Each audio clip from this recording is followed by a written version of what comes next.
She stepped onto the polished marble steps of Chateau de Mode heels, clicking like a countdown to confrontation. Her tailored blazer caught the glow of designer spotlights as she extended her VIP invitation toward the maitre d'. A valet's gaze shifted from polite deference to narrowed suspicion. "I'm sorry, ma'am," the maitre d' said, voice clipped and cold. "We can't assist you tonight." In that heartbeat, Simone Sim Harper, the black CEO of Empyrean Ventures, a firm with over $1 billion under management, found herself shut out of the very place she'd reserved exclusively.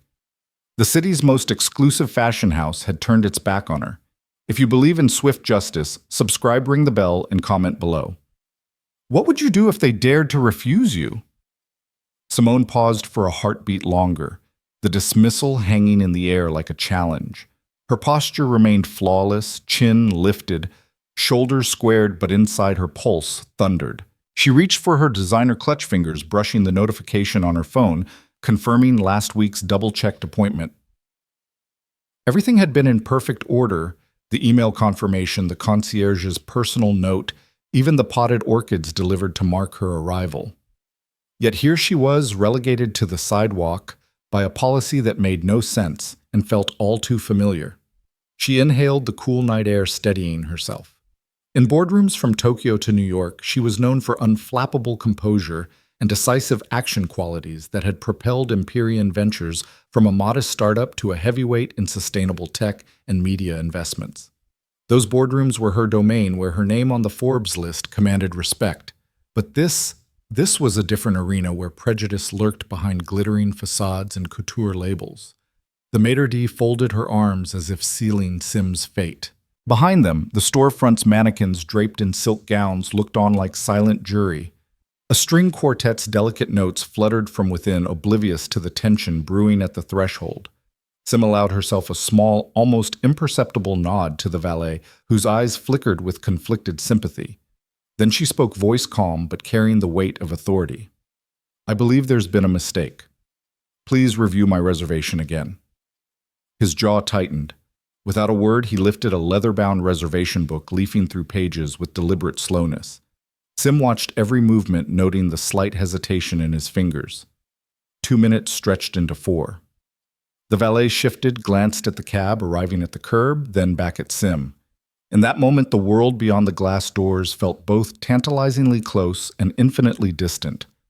Finally, the maitre d' closed the book with a soft snap. "No record of Ms. Harper," he announced, voice steady. "I'm sorry." His apology was a second slap masquerading as courtesy. Subtitles might have flashed in a video clip: "No record, no exceptions." Sim's pulse quickened, but her voice remained measured. "Then let me show you the confirmation from your own concierge," she said, tapping her phone. A text message preview glowed. "We look forward to welcoming you, Ms. Harper, at 8 p.m. tonight." She handed it over. He glanced at the screen, eyes darting back to her face. A bead of sweat glistened on his brow under the shifting lights. He pressed a call button on his lapel and spoke into the handset. Sim's hand rose to her earpiece picking up the whispered reply. "No records. No seating." The maitre d' hung up and met her gaze. "Policy," he said. "No services." Her composed facade cracked for a fraction of a second, enough to remind her of every time she'd been underestimated, every microaggression disguised as protocol. Yet Sim had never been one to retreat into anger. She squared her shoulders and closed her hand into a fist, not in violence but in resolve. She raised her voice, each syllable deliberate. "I've built my company on partnerships and mutual respect. If you choose to deny me service tonight, I'll have no choice but to reconsider every partnership between Empyrean Ventures and Chateau de Mode's parent company." The words hung heavy in the night.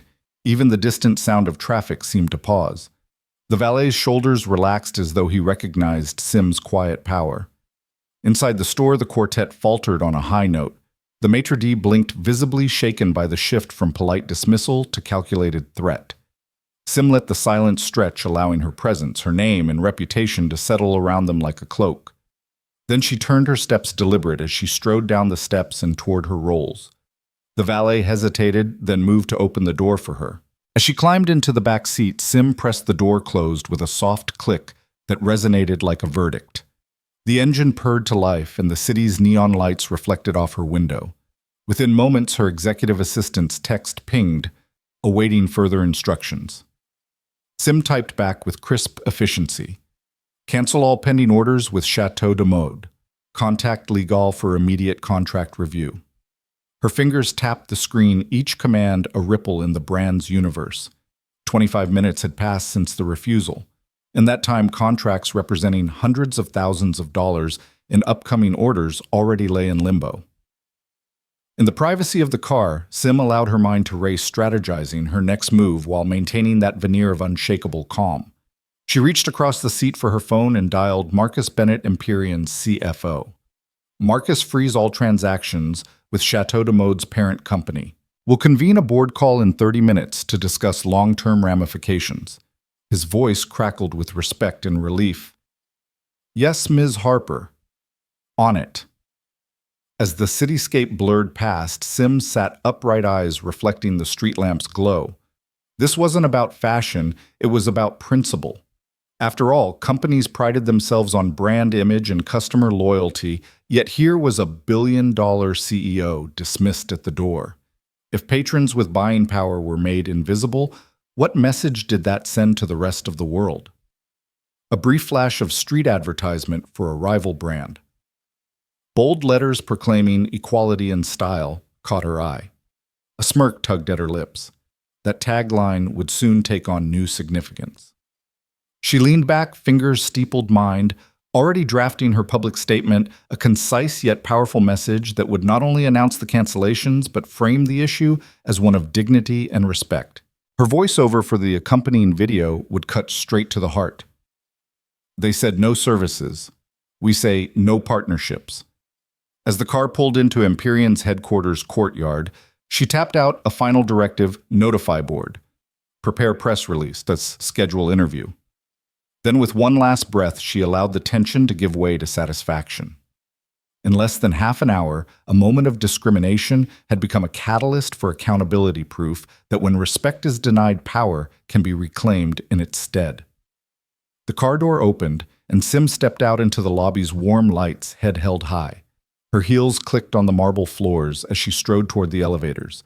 Each step, an echo of the message she had sent: dignity is non-negotiable, and no one, not even the most exclusive brand, could bar her without consequence. Simone Sim Harper's rise was anything but ordinary. Growing up in a modest row house on the outskirts of Detroit, she learned early that ambition and grit could carve paths where none seemed to exist. The daughter of a school teacher and an auto mechanic, Sim spent childhood weekends tinkering with her father's toolbox and evenings studying by the glow of a second-hand desk lamp. A scholarship to Stanford followed, where she majored in computer science and took her first internship at a fledgling tech startup, an opportunity that would change her life. After graduation, Sim joined a boutique venture fund in Silicon Valley, where her knack for spotting disruptive ideas earned her rapid promotions. By her late 20s, she'd co-led a series of successful investments in renewable energy platforms, mobile payment systems, and content streaming companies. It wasn't long before she took a leap of faith, founding Empyrean Ventures with a college friend in a 2-bedroom apartment. They seeded a half-dozen startups and watched them soar, their assets under management doubling each year. 5 years in the firm oversaw more than $1.5 billion across technology, media, and sustainable energy, an astonishing feat that landed Sim on Forbes' top 50 most influential CEOs list. Her schedule read like a world tour: board meetings in London, keynotes in Tokyo, strategy sessions in New York, pitch days in Sao Paulo. News outlets marveled at how she balanced spreadsheets with social impact, channeling profits into initiatives that brought solar power to rural villages and broadband access to underserved communities. Despite the globe-trotting lifestyle, Sim's roots ran deep. She maintained an office in Detroit, mentoring entrepreneurs whose stories mirrored her own, and funded scholarships through her family's alma mater. To her colleagues, she was a visionary, confident, decisive, and unwavering in her belief that business could be a force for good. This evening, however, she felt a familiar flutter of anticipation, one more akin to the years of late-night study sessions than to boardroom conquests. She had secured a private couture appointment at Chateau de Mode, the city's most coveted fashion house, weeks ago. It was more than a shopping trip.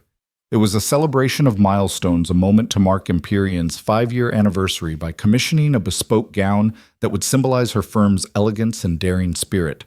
Designers from all over Europe awaited her visit, eager to present sketches and patterns that would be tailored exclusively for her. As her matte black Rolls-Royce glided to a stop in front of the store's Art Deco facade, Sim inhaled deeply, savoring the crisp night air tinged with the promise of haute couture. Behind the storefront's floor-to-ceiling windows, mannequins draped in silk and velvet caught the glow of warm spotlights, their carefully arranged poses inviting her inside. The door opened with the soft whoosh, and an attendant in a sharply pressed suit bowed in welcome. Sim stepped onto the plush marble floor heels, clicking in a steady rhythm that matched her heartbeat. For a brief moment, she allowed herself to drift into the fantasy, the hush of hushed voices, the rich scent of new leather and fine fabrics, the thrill of slipping into a gown cut just for her. She pictured the final reveal, a gown structured with architectural precision fabric, woven just so its color echoing the sunrise over her Detroit skyline. She envisioned photographing herself against the backdrop of downtown skyscrapers, the gown's cascading train, a testament to her journey from small-town roots to global boardrooms. But as she approached the concierge desk, confident in her status, and her appointment reality came crashing in. The attendant's polite smile faltered as he met her gaze.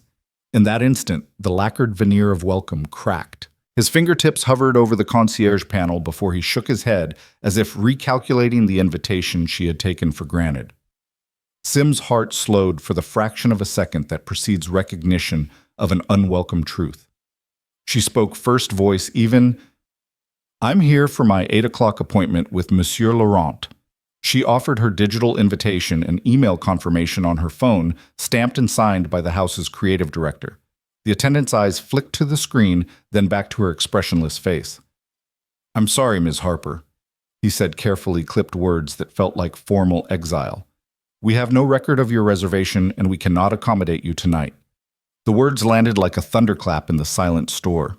A soft string quartet played somewhere in the background, its melody now a hollow echo against the polished counters and ornate mirrors. Sim felt the weight of every gaze, other clients, stylists on winter holiday trips, a private collector seeking bespoke menswear turned toward her. Their sudden attention, instead of welcoming, felt like a gallery of judgment, each pair of eyes a whisper of condemnation. She swallowed past the swell of anger and disbelief rising in her chest. Never before had she been denied on the basis of policy, or as she suspected, on the basis of something more insidious. She took a breath, remembering the countless negotiations she'd led, each requiring calm precision and the mathematics of persuasion. This moment, though unexpected, demanded no less rigor. She met the attendant's gaze squarely, refusing to grant him the satisfaction of seeing her rattled. "Perhaps there's been an error," she said, voice still composed. "Please check with Monsieur Laurent directly." She tapped her earpiece, a private signal to her assistant stationed just outside. Within seconds, her assistant's reply came back.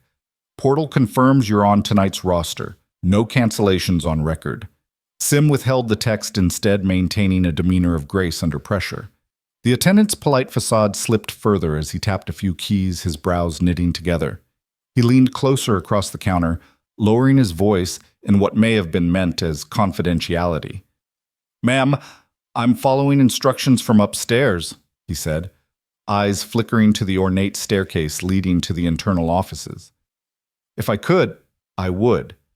But I'm afraid tonight's events are closed to outside guests." "Outside guests," Sim repeated. She allowed the delineation to hang. The quartet's notes dissolved into the quiet thrum of security cameras tracking her every move. In that charged moment, the disparity between her position, CEO of a powerhouse managing over $1.5 billion, and the curt refusal of service at this luxury boutique became painfully clear. It was more than an oversight. It was a deliberate act of exclusion. Behind her, the store's glossy logo shimmered in gold leaf, a silent promise of exclusivity that had momentarily included her until it did not. She felt the familiar tension, the awareness of her identity as a black woman commanding boardrooms, yet considered unworthy here. Similar slights had occurred before in hotel lobbies and upscale restaurants, even at private financial clubs, but each one hurt like the first. Tonight, though, she would not let it stand. Sim inclined her head, tipping her chin high. Her voice dropped an octave laced with the calm certainty of someone who knows how to turn setbacks into leverage. "Thank you for your time," she said, each word slow and deliberate. "I'll be in touch." Then she turned, heels clicking as she strode back to the entrance, her presence reclaiming the space that had attempted to erase her. Outside, the valet remained where he'd parked her car, an unspoken ally in the moment of her unwelcome departure. Sim slipped inside the rolls and closed the door with a decisive click. As the engine purred to life, she pulled her phone from her clutch and tapped a message to her executive team. "Cancel all pending orders from Chateau de Mode. Convene in 10. She added a follow-up legal prepare contract notices. The car rolled into the street, its taillights streaking through the night like a comet of resolve. Sim settled into the leather seat, gaze fixed on her reflection in the tinted window. There she saw not a victim, but a force, a CEO, unwilling to be sidelined by prejudice. The city blurred by neon signs, flickering late-night diners spilling onto sidewalks, but her resolve sharpened with each passing block. Within minutes, her assistant's reply came. "Orders canceled. Contract team mobilized." She allowed herself a small, satisfied smile. Tonight's appointment had turned into a catalyst for accountability. She would not only withdraw her business, she would demand change. The disparity between her status and the curt refusal at Chateau de Mode would become the opening salvo in a larger campaign for respect and swift justice. Simone Sim Harper lifted her designer clutch and extended her phone toward the doorman, the invitation glowing on the screen. Chateau de Mode, private appointment, 8:00 p.m., clearly marked with her name and her VIP concierge code. She straightened the lapels of her tailored midnight blue suit, every detail immaculate from her bespoke cufflinks to the subtle shimmer of her watch. A moment ago, the metal gates had parted with a soft sigh at her approach, the store's interior light spilling onto the sidewalk like liquid gold. Now she stood at the threshold, poised to cross into a world of exclusive couture, only to be stopped cold. The doorman, a man whose posture spoke of disciplined refinement, met her gaze with unwavering neutrality. He wore the house uniform, a fitted charcoal jacket, perfectly pressed trousers, and a discreet pin bearing the chateau's emblem, but his expression was devoid of warmth. "Our rules are clear," he said, voice smooth and uninflected. "No exceptions." Sim's pulse skipped.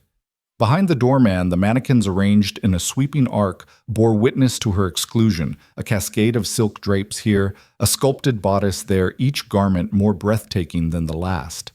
They stood like statues in a temple of fashion, untouchable in their perfection. In that moment, every droplet of ambition and status she carried seemed to spill onto the marble floor. She pressed the phone a bit closer, tapping the invitation once more. "I have a private appointment," she said evenly. "Confirmed by your concierge last week and again this afternoon. I even spoke directly with Monsieur Laurent this morning." Each syllable was clear and controlled, but tension coiled in her chest. She watched as the doorman's hand hovered above the intercom button on his lapel. He glanced at the phone, then back at her. The doorman's jaw twitched before he replied, "There's been a change of plans. The event is now strictly private. Only invited guests who arrive by 7:45 p.m. will be admitted." "I'm sorry." He pressed the button and spoke a quick instruction. Somewhere behind the gilded doors, the concierge corroborated his claim. Sim's heart pounded, the music of her pulse echoing in her ears. "A change in plans," she repeated, incredulous. "But my reservation and my payment were finalized months ago. There should be a record." She allowed a hint of incredulity to lace her voice, but she knew the doorman would only parrot the talking points he'd been fed. She watched as the doorman's fingers tapped the marble counter, a ritualistic denial. 20 seconds passed, then 30. Sim stood firm, refusing to step back. The doorman's bodyguard, stationed a few feet away, crossed his arms, a silent reinforcement of the house's stance. Sim's assistant hovered behind her, poised to step forward, but instructed to remain silent. Together, they formed a tableau of patience and solidarity. A second manager appeared at the doorway's edge, clipboard in hand, eyes flickering between Sim and the invitation. He cleared his throat. "Ms. Harper," he said with forced politeness due to the high-profile nature of tonight's event, "we are limiting admissions to the pre-registered list. I'm afraid we have no flexibility on that." His words, ostensibly about logistics, belied their true meaning. Sim suppressed the surge of indignation rising in her chest. Policy excuses, private event, only dress code violation, even a murmur about brand alignment cascaded from their mouths like counterfeit currency.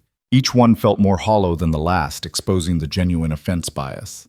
She noticed the manager's eyes flick to her assistant's immaculate wardrobe, the subtle curve of her hair, the sheen of her Alden Oxfords.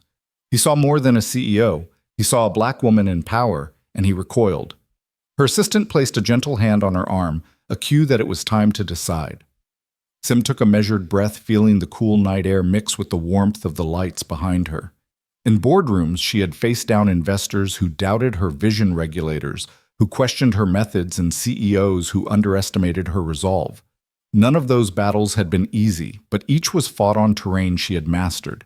This was a different battlefield, one where exclusion was cloaked in luxury and defended by protocol.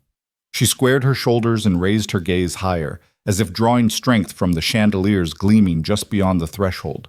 In that moment of physical stillness, her mind raced through the options.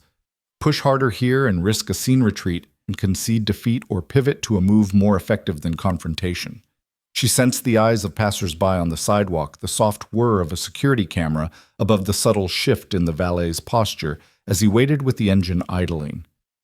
Sim exhaled slowly, amplifying her calm. Then she spoke with the quiet authority of someone who could and would turn the tide. "Thank you for your time," she said, voice firm but never raising above its measured tone. "I'll take my business elsewhere." With that, she turned on her heel and walked back toward her car, leaving behind the clipped refusals and mannequin witnesses. The doorman watched her go, the supplicant-sovereign dynamic crystallized in that final exchange. The valet opened the rear door of the Rolls and Sim slid into the plush leather seat. She closed the door gently, the click of the latch, a punctuation mark on the moment. Inside the climate-controlled cocoon waited her assistant, already transmitting the next set of instructions. As the driver pulled away, Sim retrieved her phone and tapped out a brief message to her executive team. "Cancel all orders with Chateau de Mode. Convene at HQ in 20.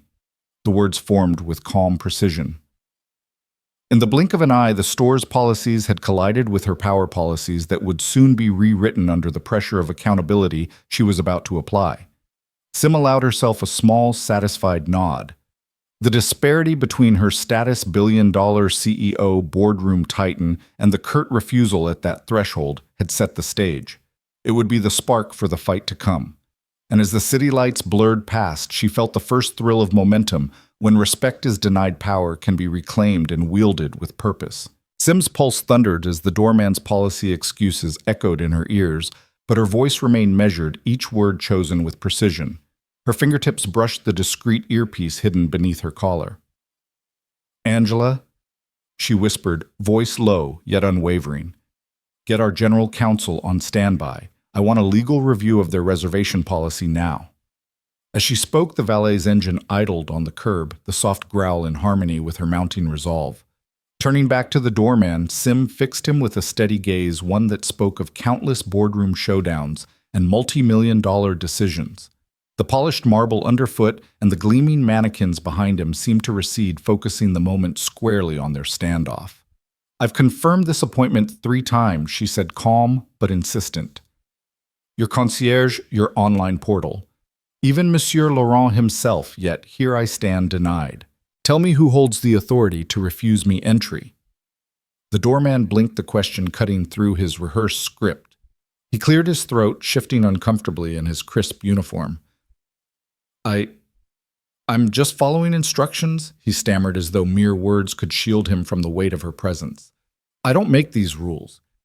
His hands hovered over the polished brass intercom, the same hands that minutes ago had pressed a button to seal her out. A hush fell over the storefront, the quartet's distant violin notes dissolved under the electric tension.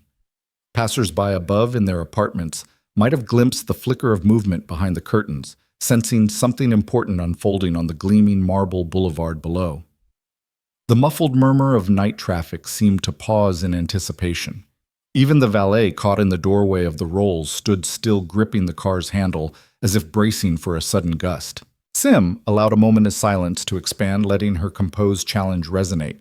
She thought of the countless entrepreneurs she'd guided through disputes and negotiations, each one taught to assert their rights with confidence and clarity. Now it was her turn to embody that lesson. She straightened her shoulders and took a single step closer, reducing the distance until the doorman's reluctance was palpable. "Let's cut through the theatrics," she said quietly, her tone both firm and controlled. "I want to speak with your manager. And if the manager cannot provide a legitimate policy document that justifies my exclusion, I expect this door to open." The doorman swallowed, eyes flicking to the side entrance where a woman in a tailored suit hovered, a silent signal that management awaited his word. He raised a trembling hand to the intercom and spoke a clipped command. Sim felt the moment of decision thrum in the air, as though the entire store held its breath. Minutes later, though, it felt like hours. A middle-aged gentleman with salt and pepper hair and a bespoke overcoat emerged from behind the gilded doors. He carried a leather-bound folder, its spine pressed neatly against his forearm. He bowed slightly as he approached Sim, mask of corporate courtesy firmly in place. "Ms. Harper," he said, voice resonant with authority. "I'm Alain Duchamp, the store's operations director. I apologize for the inconvenience. I understand you have questions." Sim inclined her head, preserving her composed demeanor, even as adrenaline coursed through her veins. "Thank you for coming out," she said. "I've been told your rules are non-negotiable, but I've been granted this private appointment and have every confirmation needed. May I see the written policy that authorizes this refusal?" The words were simple, yet they carried the weight of her entire presence, CEO, board member, guardian of her own dignity. Duchamp opened the folder with ceremonious care. He produced a crisp policy document, its header stamped with the Chateau de Mode crest. The language was dense corporate boilerplate section 5.2a. The store reserves the right to refuse service to any individual for reasons deemed to compromise the brand's integrity or exclusivity. Sim took the document with a steady hand, scanning the text swiftly. No mention of appointment scheduling or VIP codes. No clause about last-minute event changes. Just a catch-all statement granting arbitrary authority. She pinpointed the relevant line with her fingertip.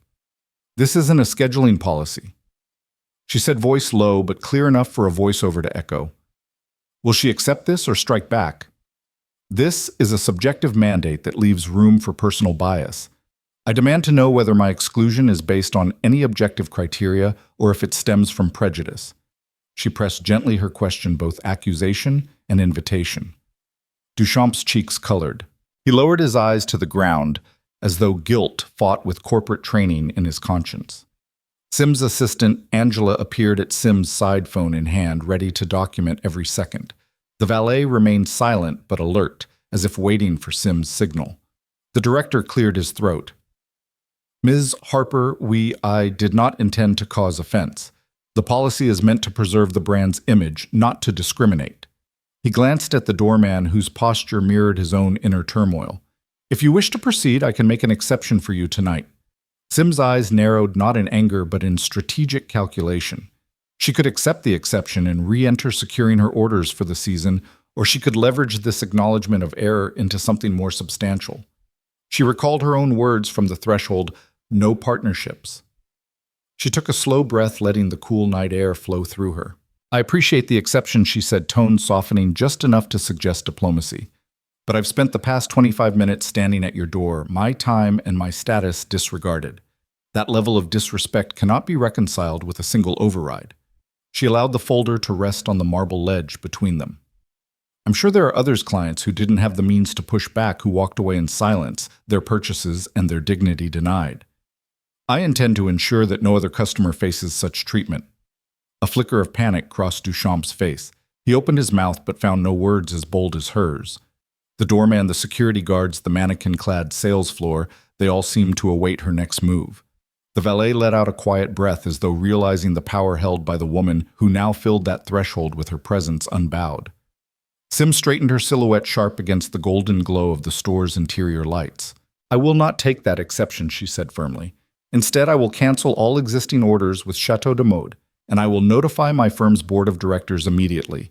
They will review every contract and consider whether any partnership is compatible with an organization that hides behind vague policies to exclude." Her voice rose slightly as she delivered the coup de grace.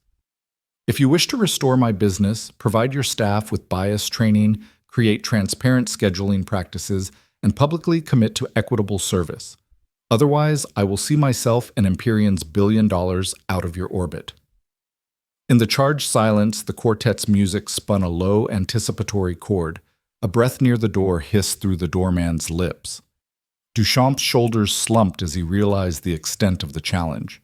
Sim's composed challenge had unmasked the flimsy pretense of policy-exposing bias as the true barrier she confronted. She nodded once, small but final, and turned on her heel. The valet opened the car door and Sim stepped into the plush-padded interior. The door clicked shut, sealing the moment.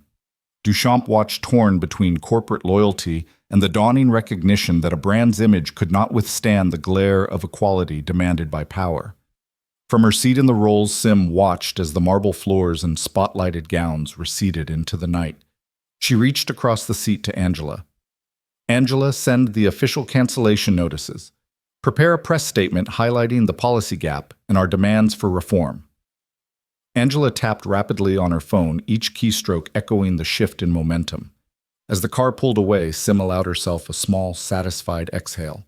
The composed challenge had exposed the flaw in the chateau's pretensions and laid the groundwork for the next act, turning a personal affront into systemic accountability.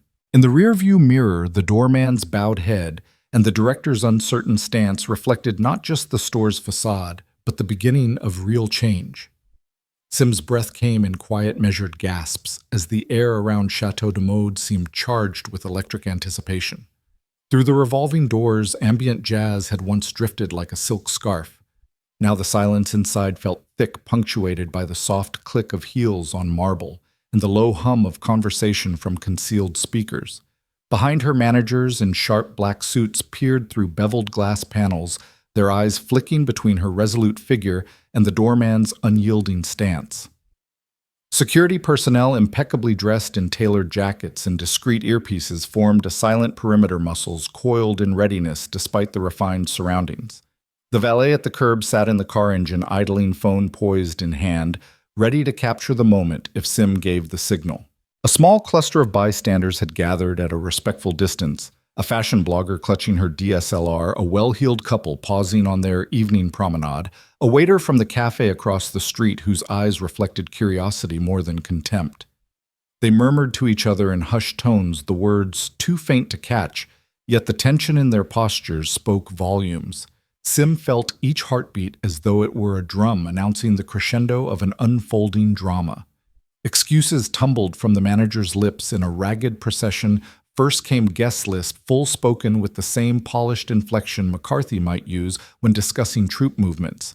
Then membership revoked, as though her invitation badge, once valid, had somehow expired.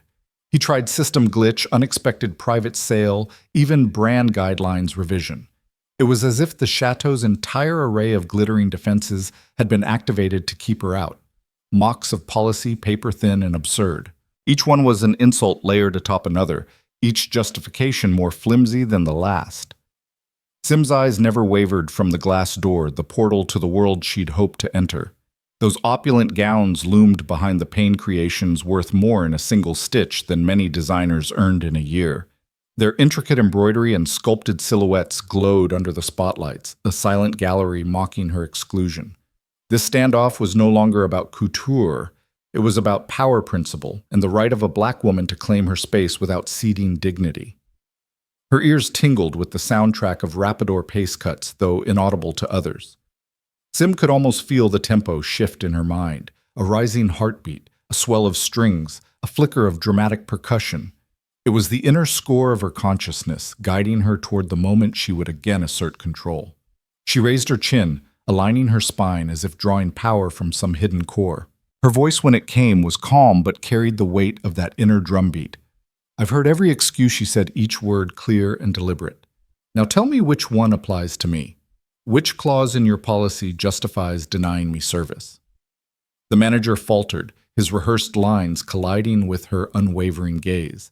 He swallowed his Adam's apple, bobbing as he glanced back to the mirrored panel where his superiors hovered, senior directors whose loyalty to brand image was being tested in real time. He drew a breath, then spoke again. "Ms. Harper, our directives come directly from corporate headquarters. They've requested heightened selectivity for tonight's event." selective about everything except the truth. Sim's lips curved in a small, controlled smile, one born of recognition, not delight. She folded her arms, creating a line of defiance between herself and the polished veneer of exclusion. Corporate headquarters, she repeated, voice, soft enough to invite a confession, but strong enough to demand one. I'd like to speak with the executive in charge of those directives. If they cannot justify your refusal in writing, I expect my appointment to be honored. The doorman's polished shoes shifted on the marble. Security guards exchanged discreet glances as though debating whether to intervene or simply observe. Sim felt the weight of every eye on her shoulders and responded with the quiet confidence of someone who knew she belonged. She inhaled the subtle scent of new leather and fresh-cut flowers from the lobby arrangements, grounding herself in the sensory opulence she had been barred from accessing. Then behind the glass, the manager's phone buzzed. He glanced at the screen as though a lifeline had been tossed into the chasm his own company had created. Moments later, the door behind him cracked open. A woman in a sharply tailored coat emerged. Leila Moreno, the store's regional director, known for her composure and her unwavering commitment to the chateau's reputation. Her arrival was both the promise of escalation and the herald of resolution. Leila's gaze swept the scene with practiced neutrality. She acknowledged Sim with a nod that was more ritual than greeting, then turned to the manager. Words were exchanged in hushed tones, and Sim felt every second stretch and contract like a wave build up before a crash.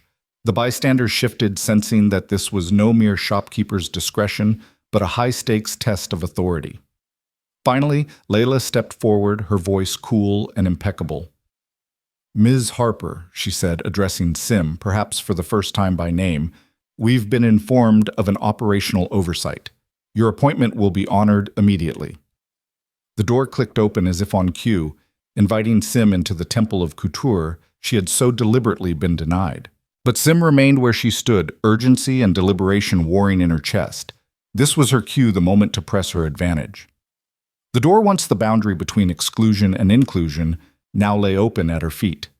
She could enter, claim her appointment, and close this chapter. Or she could seize the broader opportunity to ensure the chateau's future policies prevented the next discrimination, turning a personal victory into systemic accountability.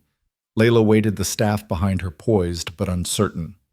Sim inhaled the fragrant evening air, reminding her of every small indignity she'd endured throughout her career, the helpful employees who directed her to the staff elevator, the raised eyebrows when she entered a club, the subtle redirection of service when she sat at the bar.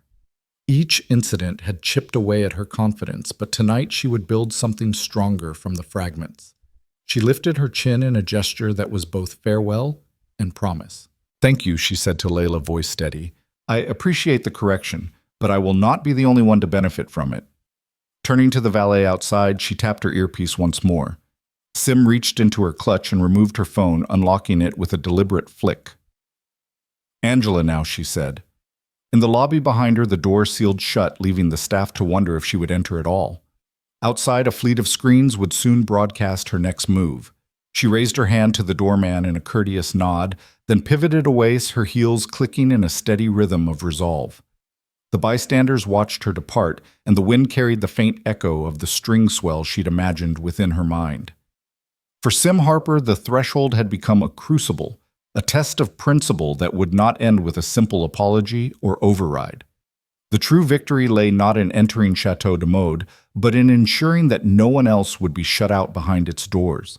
Sim's watch ticked past the 20-minute mark, each second amplifying the injustice she'd endured at Chateau de Mode's steps.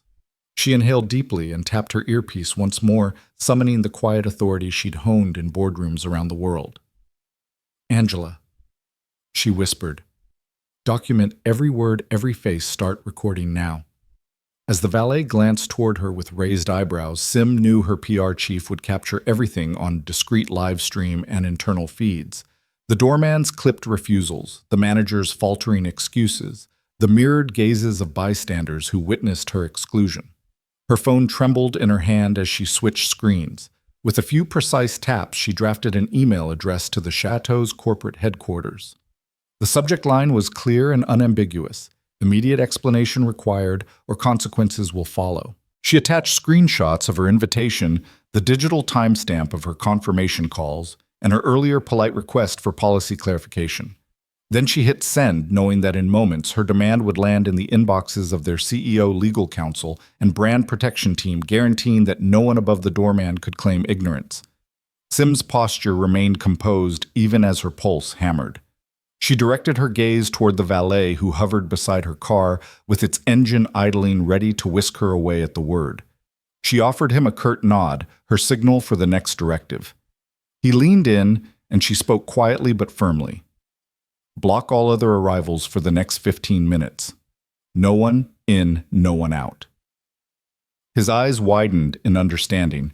The car's rear lights blinked in response as he reached for his radio. Within seconds, security personnel beyond the showroom doors would be instructed to halt new entrants, ensuring that the chateau's most exclusive guests found themselves delayed by the same exclusion she faced. The valet straightened phone in hand and tapped a quick confirmation to Sim's assistant.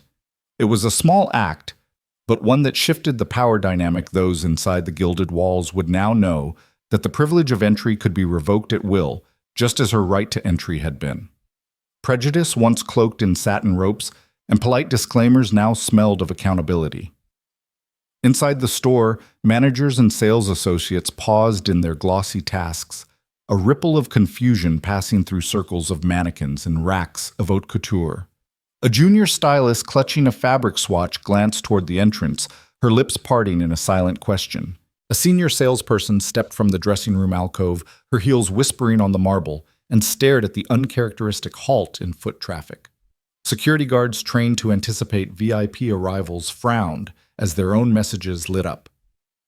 Hold all guests for 15 minutes. The instructions came not from the chateau's central command, but from an unforeseen external imposition. Sim's valet redefining who held authority on these polished floors. Sim watched the scene unfold, her expression still crystallized in mild disapproval. The mirrored walls reflected her silhouette, a lone figure standing firm against the brand's glossy facade. Each reflection multiplied her presence as though she had become an army of one enforcing a new rule: if you exclude me, you exclude yourselves. She turned her gaze back to her phone, refreshing her email app. Within moments, her message to headquarters pinged with a red receipt. The sender line changed from undelivered to delivered, then to read proof that the chateau's leaders could no longer look the other way. A brief pause and a terse out-of-office auto-reply appeared. Your message is important. We will respond during business hours. Sim suppressed a grin. Business hours weren't soon enough. She intended their response that night. Just then, the valet's subtle gesture tapping his wristwatch signaled the arrival of her legal counsel, who had been monitoring the situation. A tall woman in a sleek black coat emerged from the car's passenger-side briefcase in hand. She crossed to Sim, positioning herself at the edge of the halted entrance. Without breaking stride or composure, Sim relayed, I need you to review any brand policies on discrimination or breach of contract. Prepare termination notices for all pending orders.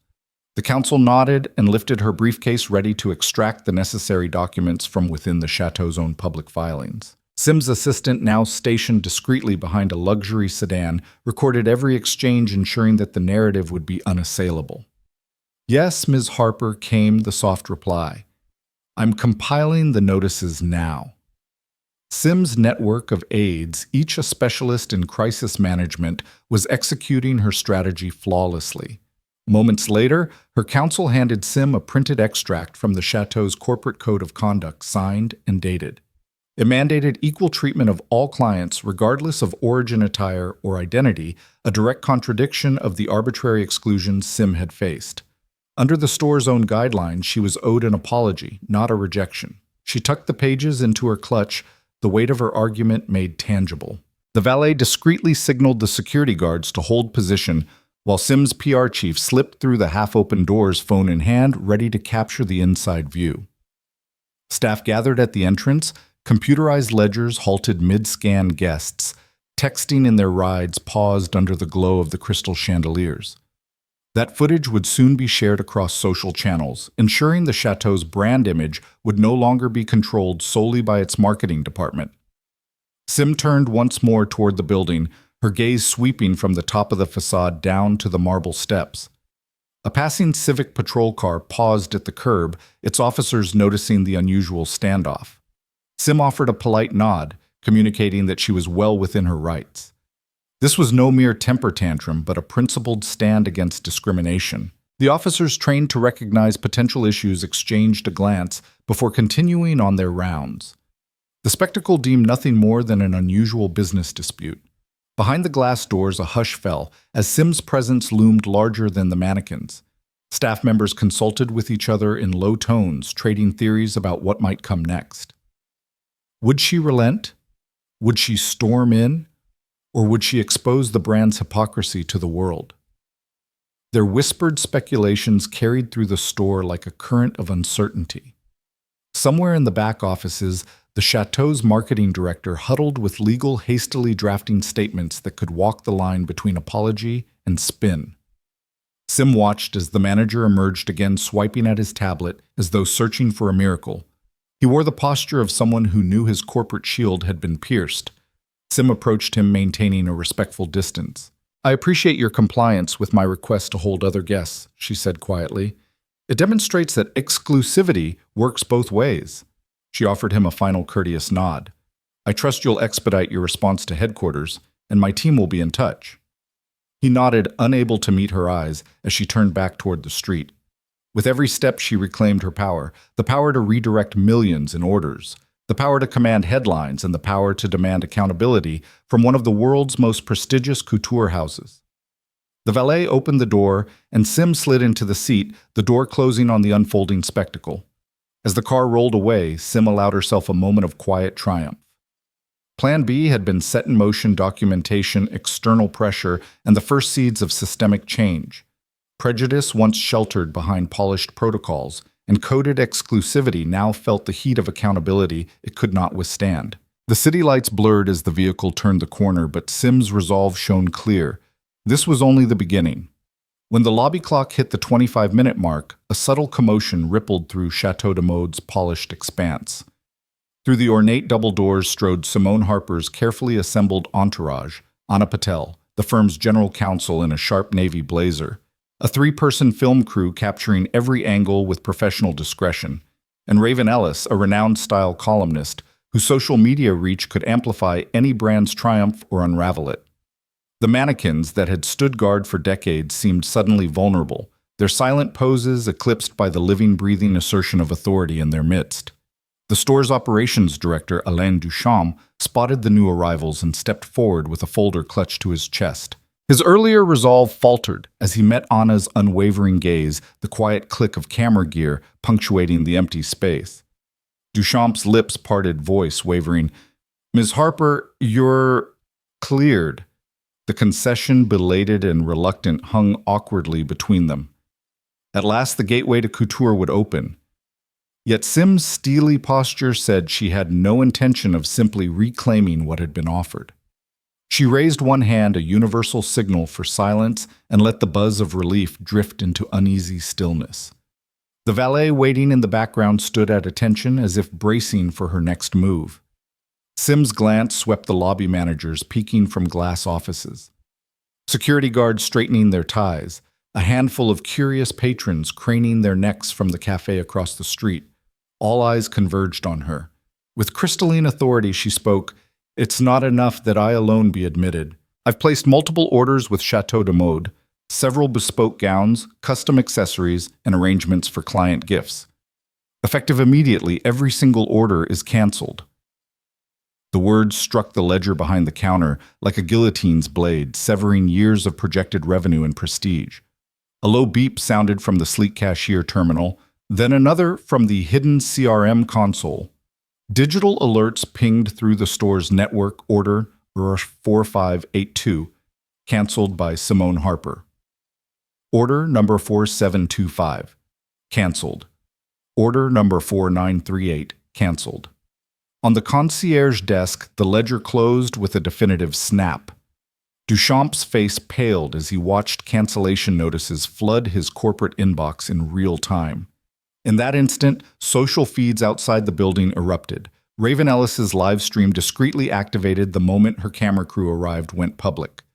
Black CEO denied at Ultralux store, now canceling her 100K orders on live feed. Notifications cascaded across platforms, each ping amplifying the story like a wildfire.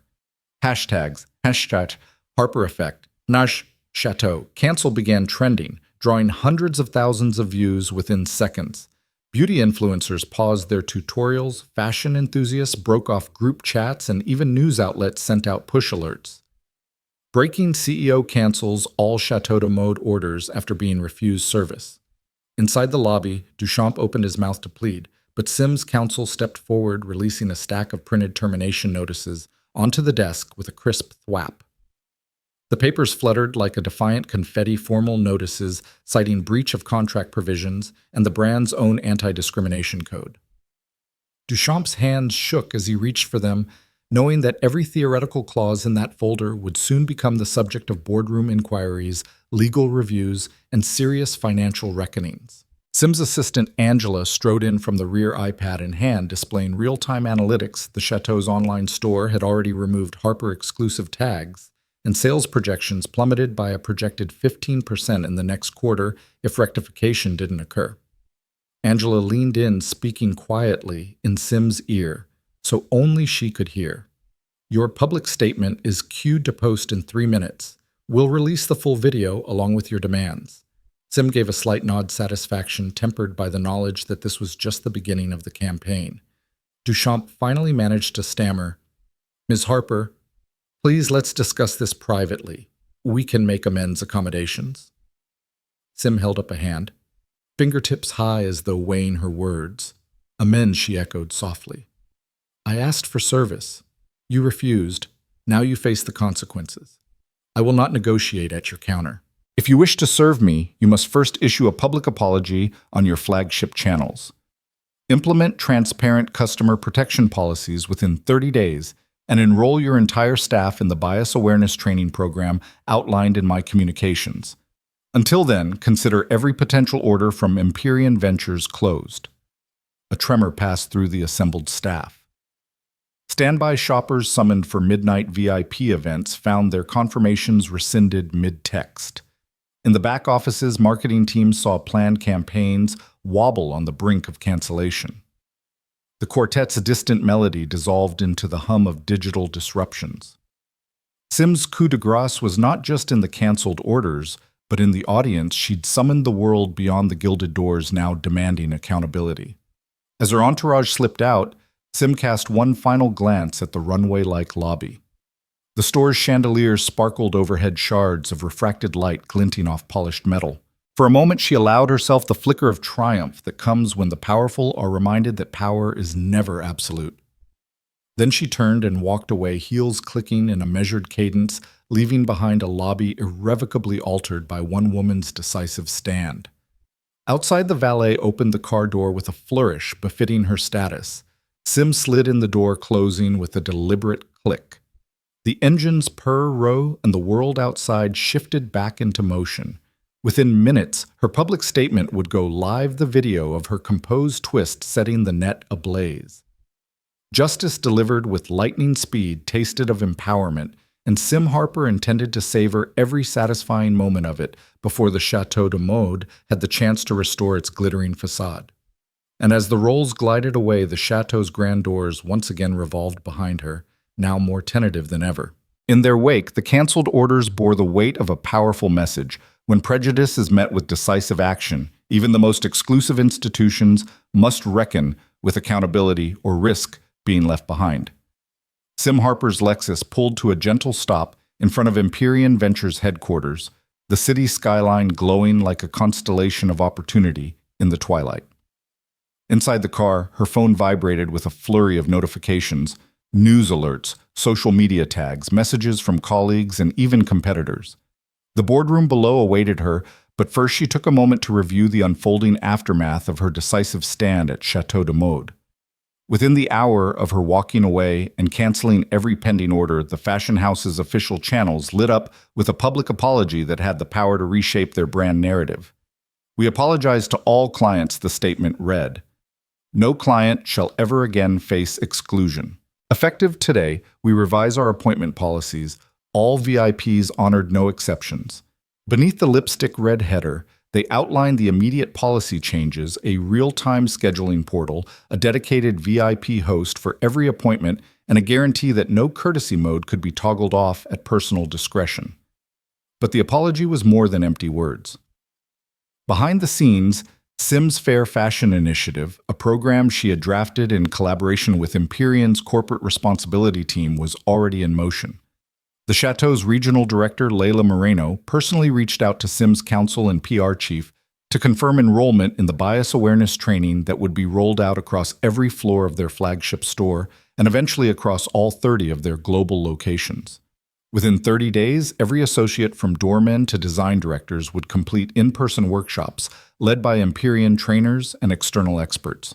They would participate in scenario-based role-plays, inclusive design sessions, and guided reflections aimed at dissolving deep-seated assumptions. Fashion editors wasted no time weighing in.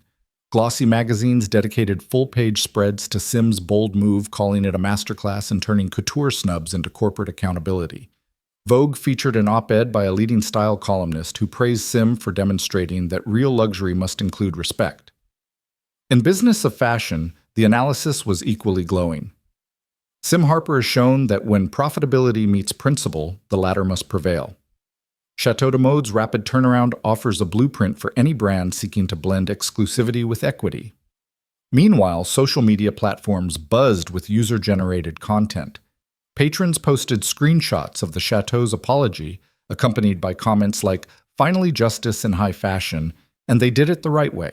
On LinkedIn, executives reflected on how swiftly responding to discrimination could restore brand trust. Twitter debates spawned threads mapping comparisons between luxury retail and other service industries, urging banks, hotels, and airlines to adopt similar non-negotiable policies against exclusion. Back at Empyrean's glass-walled boardroom, Sim convened a debrief with her executive team. Charts on the screen illustrated an uptick in positive sentiment. Brand trust indices for Chateau de Mode had rebounded by 35% within 24 hours, while pre-cancellation sales forecasts predicted a 10% quarterly drop if they failed to act. Instead, with the public apology and binding policy changes, their projections swung back to growth, and client behavior analytics showed reactivated orders from high-net-worth individuals who had momentarily paused their buying cycles. Sim listened as her marketing lead Jordan Lee reported on initial spikes in web traffic to the Chateau's site, accompanied by searches for Sim Harper Chateau de Mode apology and Fair Fashion Initiative. Meanwhile, their own Fair Fashion microsite, launched in tandem, recorded thousands of sign-ups from other luxury brands expressing interest in licensing the training modules and certification mark.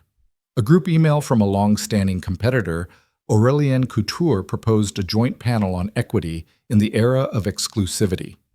Sim noted each development with quiet satisfaction, her earlier challenge having cascaded into an industry-wide conversation.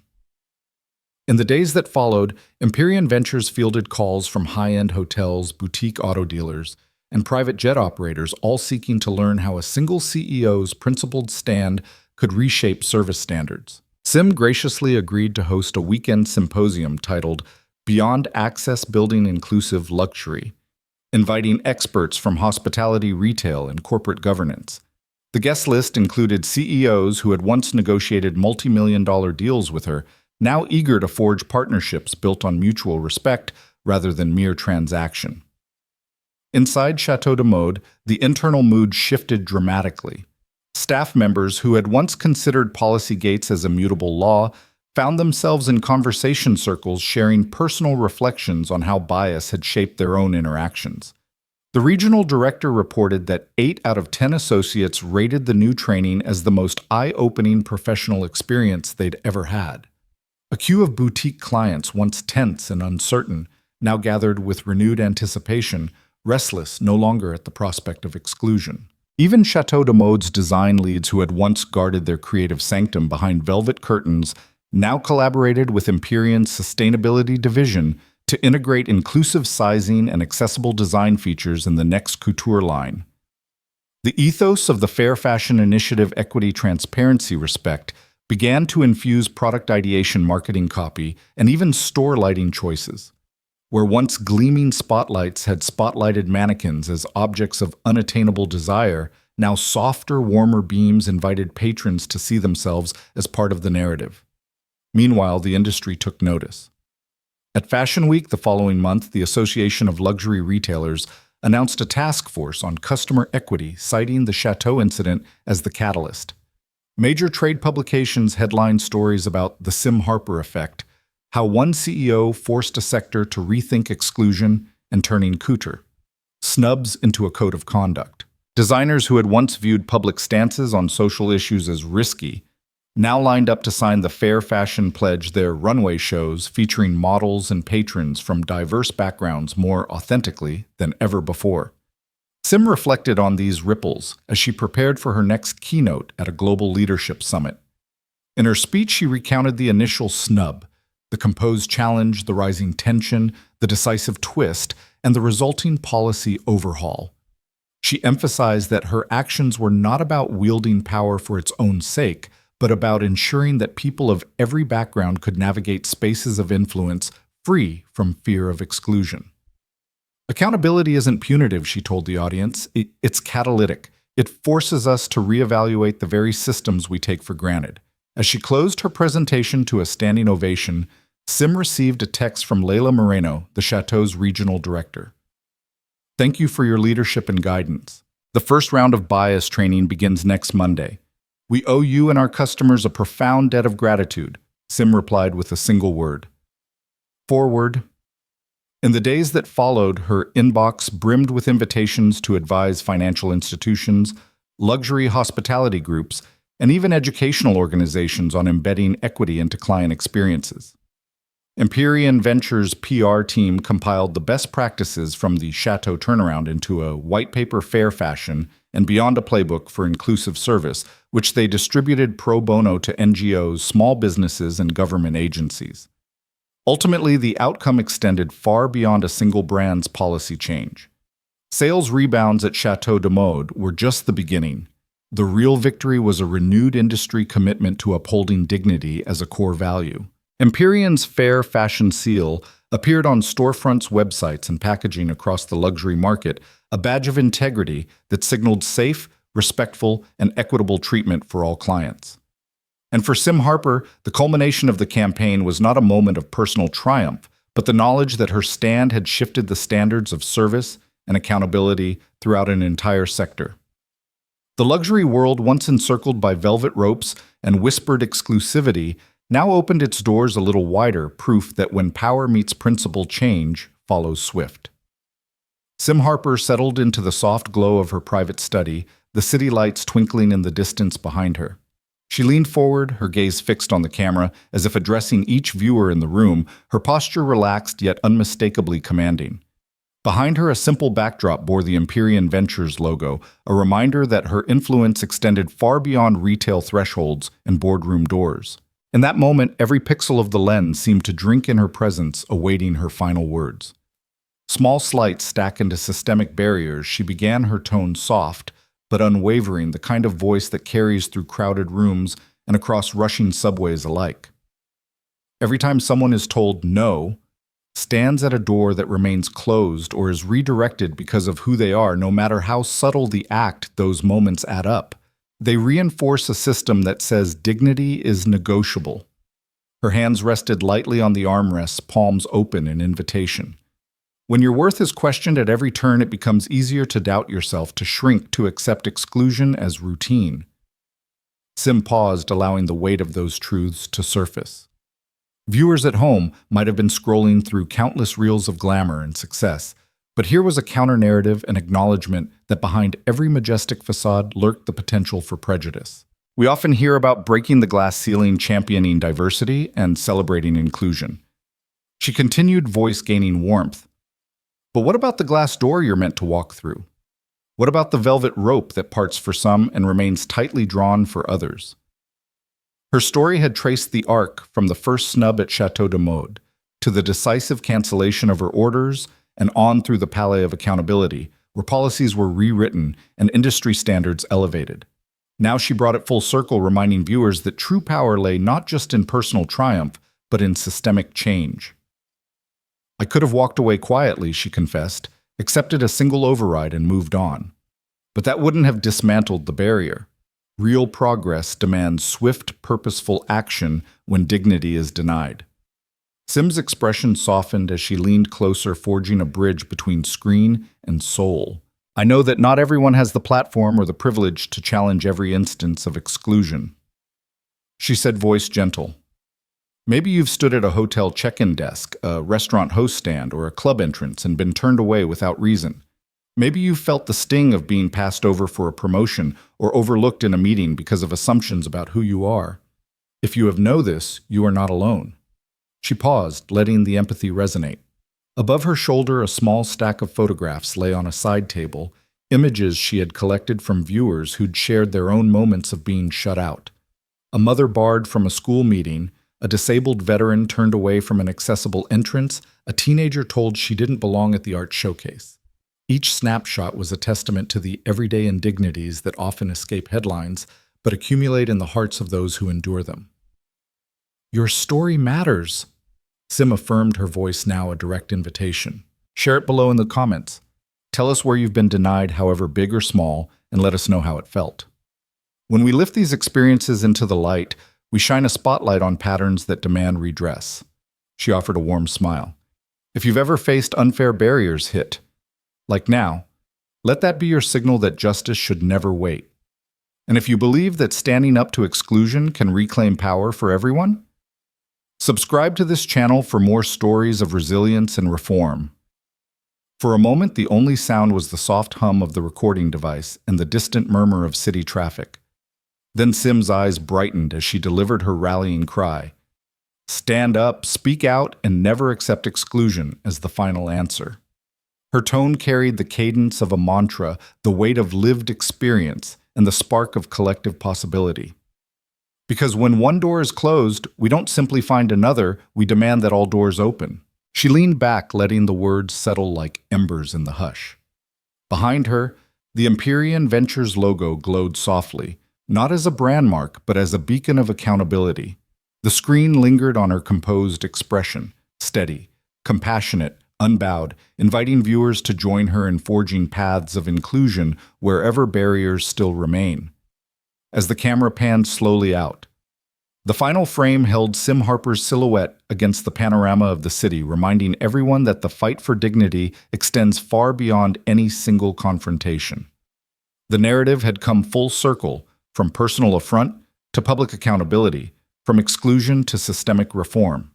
And now, with that rallying cry echoing in living rooms and handheld devices alike, the chapter closed, but the story of power reclaimed continued in every shared comment, every like, and every new subscriber committed to justice in action.